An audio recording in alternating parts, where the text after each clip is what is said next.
Hello, what's up mga ka-baby out? Ayan, kung makikita nyo, meron kaming pasyente for today. Ayan. So, nag-iintay kami. Lapit na kasi yan mag-crowning. Kaya pinasampa ko na.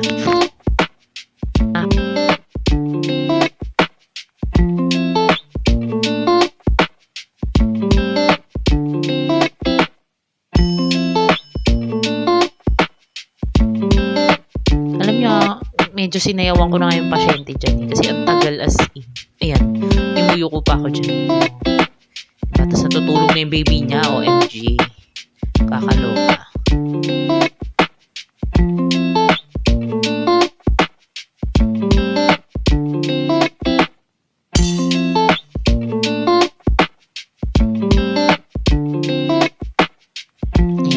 Gisingin na natin yung baby kasi medyo natatagalan na siya.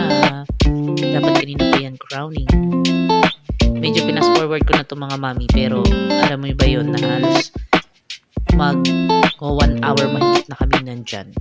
Ayan, naupo na nga ako sobrang tagal. Nangawit na yung lola niyo. Ay, mga ka-baby out, ganito ang lagi naming scenario. Not all the time, pero meron talagang mga mami na ganito. Sobrang as in, ang tagal niyo sa DR na nag-expect ka na manganak na siya dahil 8cm, 9cm na. Pero, matagal talaga. Ayan, panay na nga yung tingin ko sa relo kasi ang tagal na namin as in. Naupo na ako ulit. Tumayo, umupo, ay nako.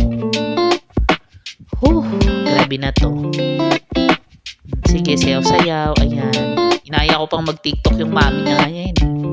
Para matapos na kami. OMG.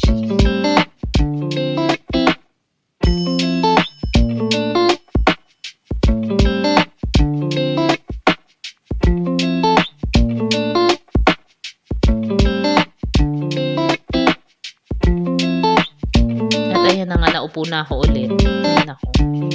Grabe na tong pakikipaglaban namin na to. At ayan na nga. Moment of truth. Ayan na. Ayan na.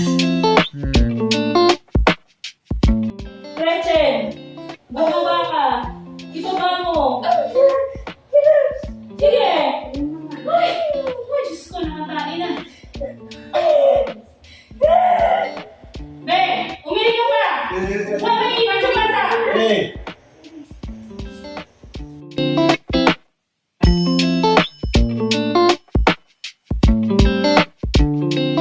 Disclaimer lang guys, hindi ako galit dyan. Medyo na-alarma lang ako kasi naipit na yung bubuna ng bata, OMG. Hanggang sa may leeg. Ang hirap hilahin kasi iniipit ng mami.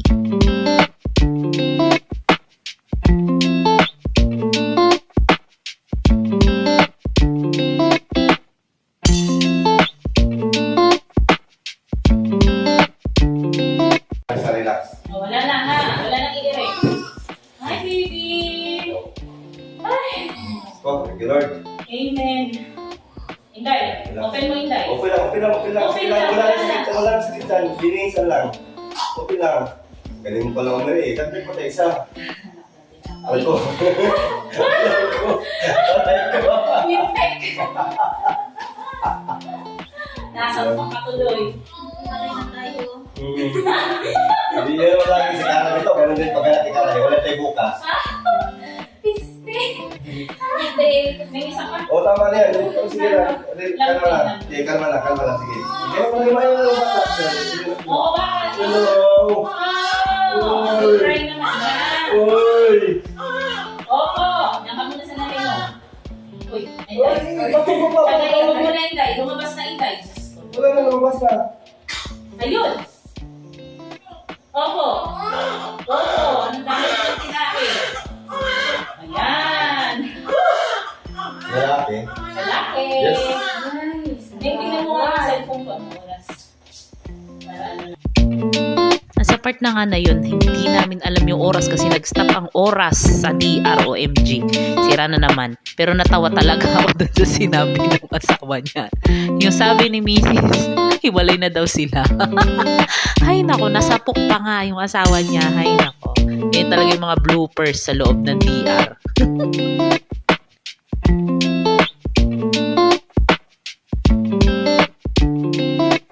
Ayan, magka-cart na tayo ng cord.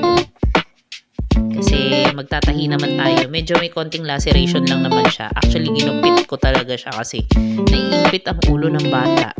Kaya hayan.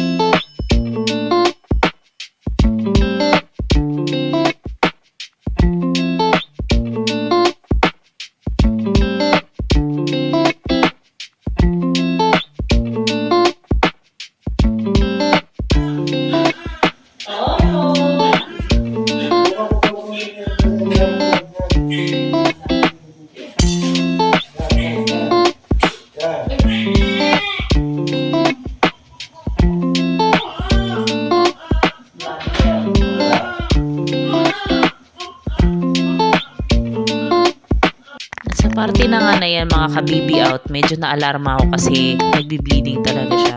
Itong pasyente kong to, heavy bleeder siya. Kasi nalaman ko na siya nung one time na in-injectionan ko siya na talagang kahit walang backflow ng dugo, nagdudugo talaga siya. So, ayun, medyo hindi ko pinas-forward tong part na to.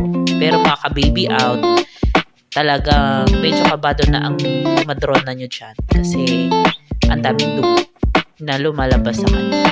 Pero all in all, nakaraos naman ng maayos si Mami. Yan, medyo minamassage na yung yellow. Pinapamassage ko para mag-contract yung kanyang uterus. Ayan. So, nililinisan na siya natin. Okay? Ayan.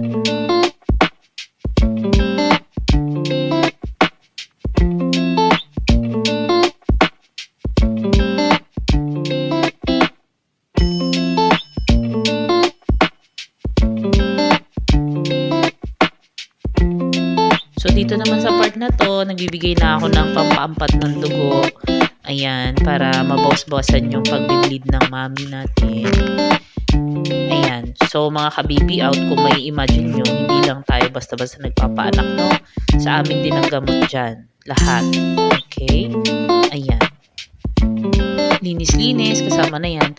So, nililinis ko lang siya kasi magtatahi naman tayo. Preparation for repair naman.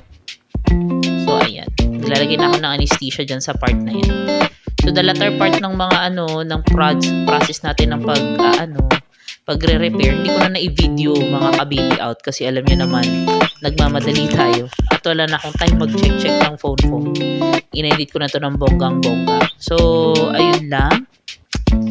Medyo blur ko na nga yung ibang part dyan.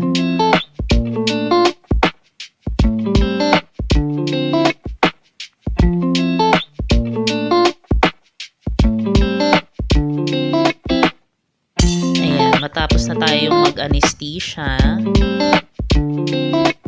lagay-lagay, boga. Itong pasyenteng to, hindi na marunong umiri. Lagi pang nakasara ang legs, kaya naipit ang ulo ng baby natin.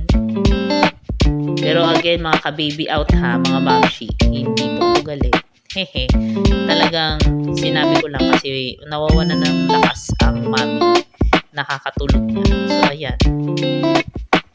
Matatapos na tayo sa ating video. Thank you so much mga ka-baby out sa pag-watch ng ating video. Hanggang sa susunod na ating birth vlog. And again, this is Grace from Entrusted Hands Birthing Station, providing you with quality maternal care. Kung magpapacheck up po kayo, pwede po kayo mag-message or di kaya bumisita sa amin. Maraming salamat po.